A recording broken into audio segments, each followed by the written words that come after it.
Alright guys, welcome back to another Bleach Brave Souls video. Today we're going to be checking out the best character in each and every year from Bleach Brave Souls. So we're going to be starting all the way in 2015 until now in 2025.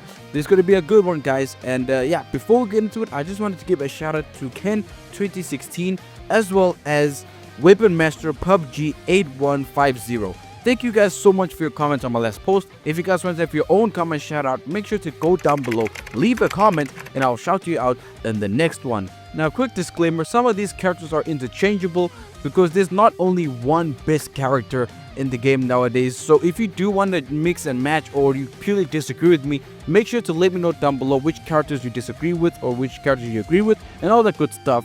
As long as you understand that this is purely my opinion and I'm just sharing this with you. With that being said, let's get into the video.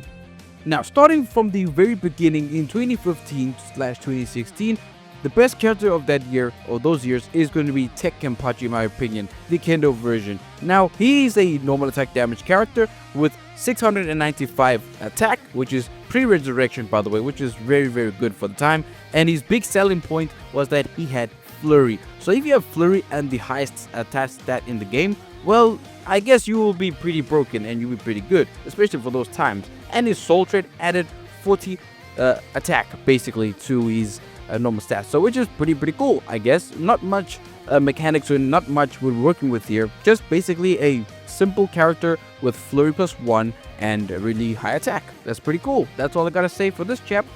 Let's go to the next one.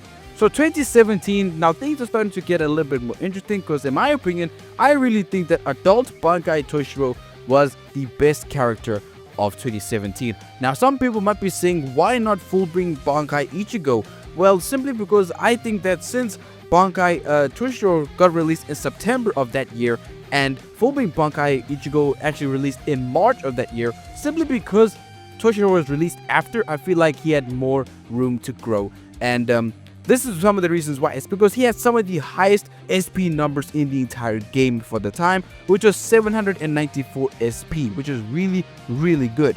He had Frenzy +1 and Devastation of 40, which, you know, are the normal bells and whistles at the time. Really fast character, one of the fastest characters of the time, and of course, he has really good reach. Well, that's one thing I really loved about this character. His graphics were really good, or his animations rather, were really good, and he had really good reach, since he had long reach as well. So all in all, a very strong character, has one of the most popular and best killers in the game at the time, which was Hollow, really good.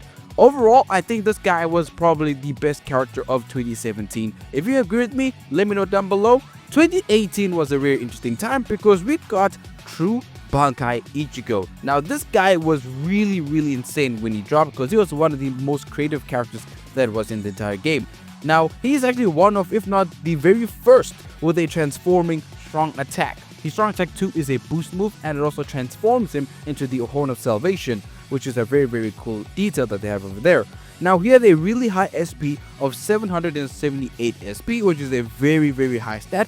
He's one of the few characters who can actually have an infinite boost. So if you actually build him a certain way, you can actually boost him over and over again, which is a very funny thing that was noticed at the time. He's actually really cool. He has Bruiser 20, Devastation of 40, you know, the classic stuff. He is immune to being weakened and paralyzed, which is pretty cool. And also his Soul Bomb had a chance to instant kill, which is pretty insane. And yeah, that's basically it guys. Not much to say around this time period, but he certainly, in my opinion, was the best character simply because of that infinite boost, which was pretty insane at the time.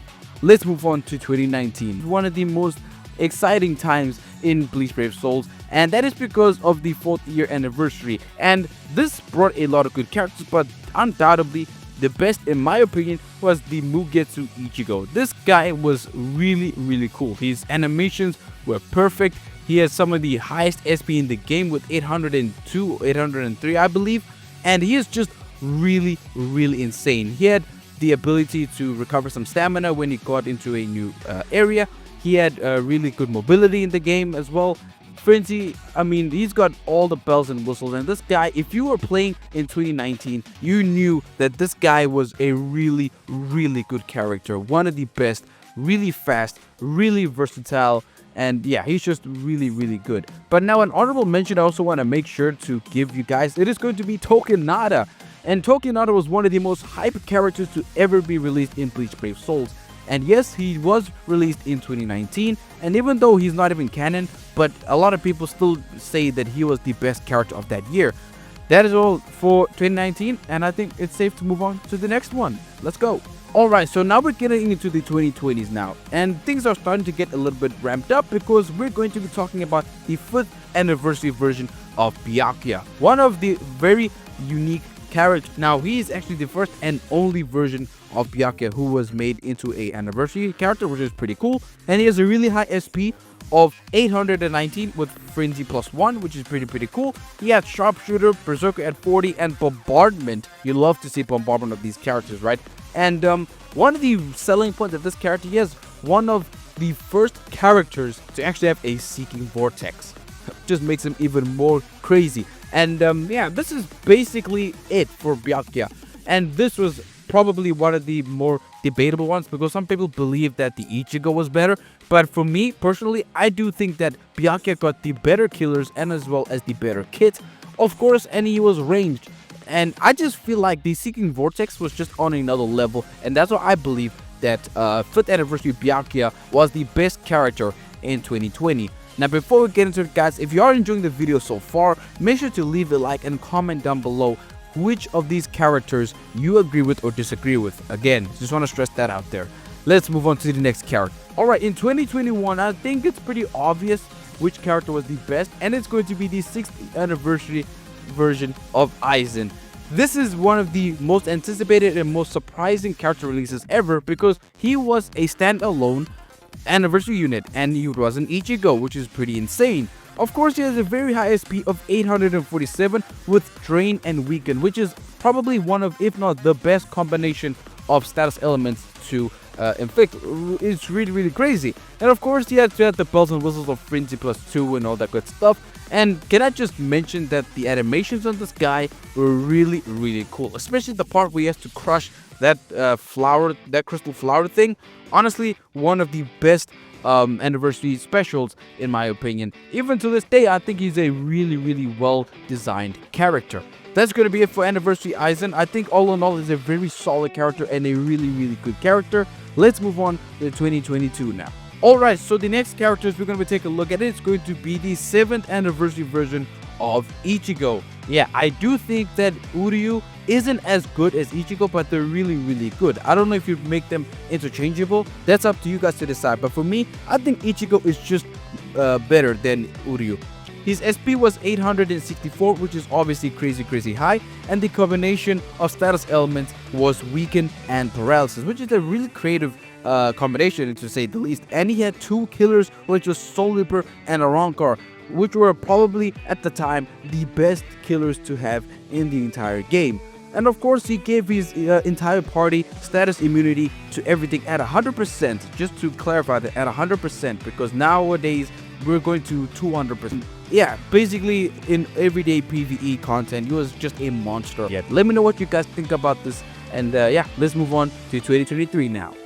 Alright, so the best character in 2023, I think it's pretty obvious who it is, and in my opinion at least, it is going to be the 8th anniversary version of Ichigo. Now, why I think he's better than White is because he has, firstly, crazy SP with 884, which is really good, with Frenzy +3, which is really insane. But that isn't why I believe so. Why I actually believe so is because number one, he's actually a ranged unit with a really good combination of status elements, which is Weaken and Drain, which makes him basically immortal because he will, even if he does get hit, he'll always be at full stamina damage, and he does get additional buffs when he is at full stamina, which is pretty good.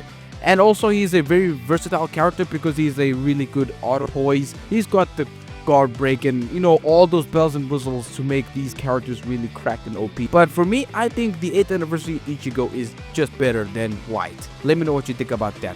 Let's move on to 2024 now. That Grammy just takes the cake in my opinion, and I'll explain why. Firstly, he has a really high SP of 921 with Frenzy +3. I think that's really good. Secondly, he is a ranged character with a really good combination of status elements, which is going to be Paralysis and Drain, really good. but of course he's a really good auto character. And of course he has his uses in Guild Quest and of course in Limit Breaker Quest and all that good stuff. But I just think that he edges it out a little bit because I just never found the hype around Kenpachi. Maybe he's good. I mean, I think it's fair to say that he's good, but I feel like ranged characters in general tend to outlive and outshine melee characters. That is what I believe anyway. That is going to be it for 2024, guys. Let me know what you think, and let's go on to 2025 now. Alright, in 2025, the best character in this year, it is going to be the 10th anniversary version of Ichigo. I mean, there was no question about that. He is absolutely cracked, right? So I just do want to mention that the version of Ichigo, the full Bring Bankai version of Ichigo, the 1000 Year Blood War version, I do think, and I will count him as a 2025 unit, and I do think that if you're asking the question between this character and the full Bring Bankai version of Ichigo, I do think that this version is just really better than the other one. Don't get me wrong, he is a really good unit, but the 10th year anniversary version is just on crack, right? So am I cheating a little bit by making the full Bring Bankai Ichigo considered a 2025 unit? Maybe yes, but I do think that it makes more sense. But yeah, that is going to be it for today's video, guys. I don't have to explain any more about the 10th anniversary version of Ichigo. If you guys want to see more videos like this, make sure to leave a like, comment down below, and of course, subscribe to the channel if you haven't already. Thank you very much for sticking around till the end, guys, and I will see you all in the next one.